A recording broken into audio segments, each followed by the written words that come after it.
Usahay ba mo santop sa imong hunahuna? Kung nga nung walay nagkagusto nimo. O siguro na anay nagsulti sa imo, nga lisod kay kang mahalon.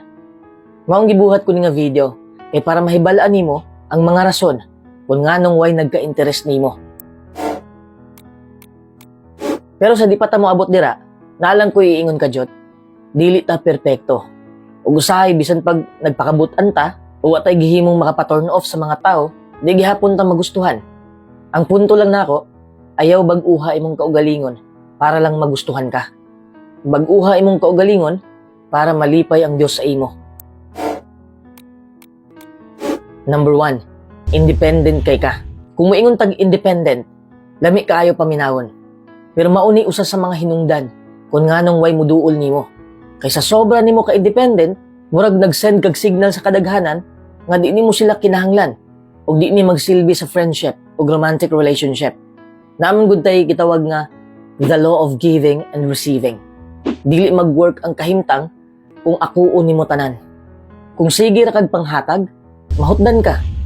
Kung sige ra kag dawat, hangol ka. Kung balansiho nimo ang duha, sama sa pagbalanse nimo sa independent ug dependent. Kung interdependent ka, attractive ka. Number 2, sobra ka kahigpit. Lisod kaayo kang i-approach kay naay babag sa imong kaugalingon. Okay raman kung naa kay boundaries, pero ay pud himo agbabag na wala adyoy makaduol nimo. Di man pud ka ma-judge kay siguro naa kay kasakit nga naagian.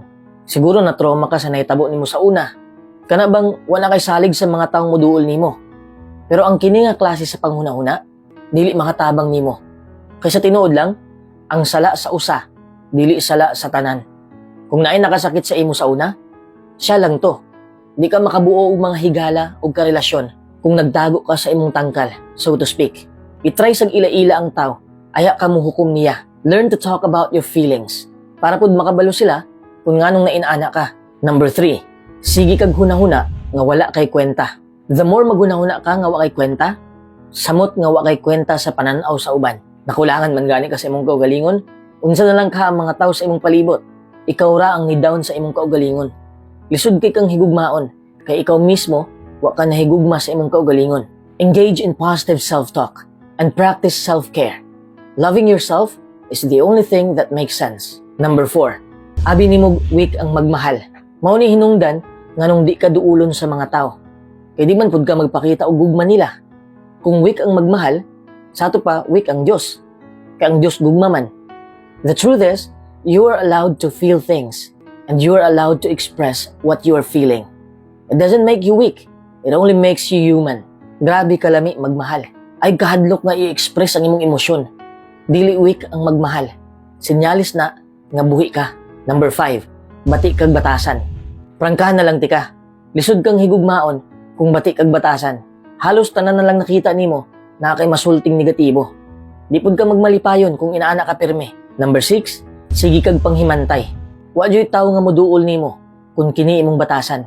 You're supposed to make people feel good about themselves, not bad. Ay sila hilabti. Mas maayo pa nga daygon nimo sila. Nga way sagol ka plastikan. Mas maginahan pa noon sila. Number 7, bati ka kaubanon.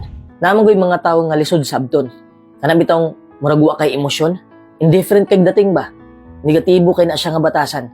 This trait is difficult to tolerate. How could people love you if you are this type of person?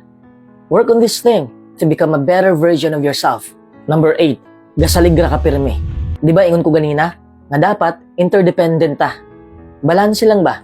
Di ta sobrang dependent, di pud sobra ang independent. Kay kung sige ra kag salig, wala ing choice ang mga tao kundi mo palayo sa imo. Kapoy kaayo mo kuyog sa tao nga way desisyon sa iyang kinabuhi. Dapat kabalo ka mobuhat sa imong parte. Start taking care of your own needs instead of relying on someone to do it for you. Number 9, wa kay respeto. Samot na nga naa kay uyab, unya wa kay respeto sa iyang privacy. Dali kay kang bulagan. Depende man pud ni sa inyong sabot. Namagoy uban nga ihatag nila ang social media account sa ilang partner. Napoy uban nga way hilabtanay. Pero kung nang hilabot ka nga way permiso, masuko jud ang taw sa imo. Timan nga bisag minyo na mo, namoy iya-iya nga kagustuhan. They have the right to a life outside of the relationship that you're not a part of. When people don't want to share some private information with you, respect their decision and back away. Learn to be happy with the things that they do share with you. Number 10, wa kay kaluoy. Kung naa kay nakit ang makaluluoy nga tao, unya baliwala ra sa imo, turn off kay na sa mga tao. Nga naman, kung wa kay pakis sa uban, siguro pud kay pakis sa mga taong naa sa duol nimo. Dapat ipakita pod nga naa kay kasing-kasing. Show compassion. If that's hard for you, you have to work on it. People want to know that you can imagine how it must have felt to experience the things that they're talking about. Be there for them and learn to show empathy. Number 11, di ka maminaw. Kusog kay kamuyaw-yaw, unya di ka maminaw. Kinsay tao ang ginahang muduol nimo. Gusto nimo ikaw ray paminawon.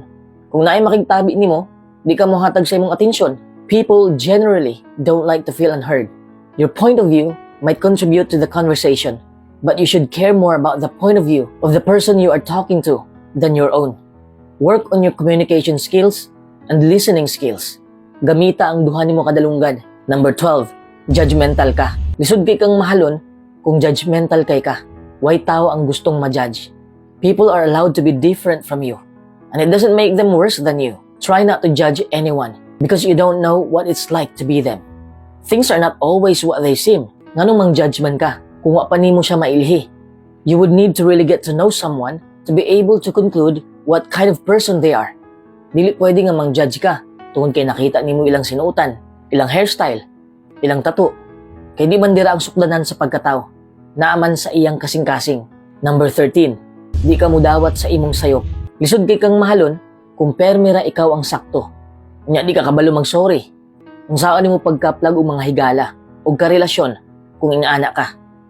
Ay palabig pataas sa imong pride. Di man lisod mag-sorry, samot nagsayop jud ka. Nalisdan lang ka tungod sa kataas sa imong pride. Your pride doesn't have to suffer the consequences of admitting that you're wrong. Tao ka, usay masayop ka. Sa 13 ka buok nga akong nahisgutan, kung paminaw nimo nga wa ka na iguana, dahil natingala gihapon ka kung nganong way nagkagusto nimo. Akong tubag, kay naa ka sa sayop nga crowd. Mabitaw niingon ko ganina, nga ayaw bag-uhay mong kaugalingon para lang sa mga tao. Kay kung naa ka sa sayop nga tao, wa jud kay padulngan.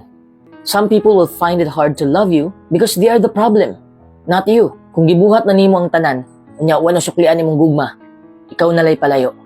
Pangitag mga tao nga bagay sa imo.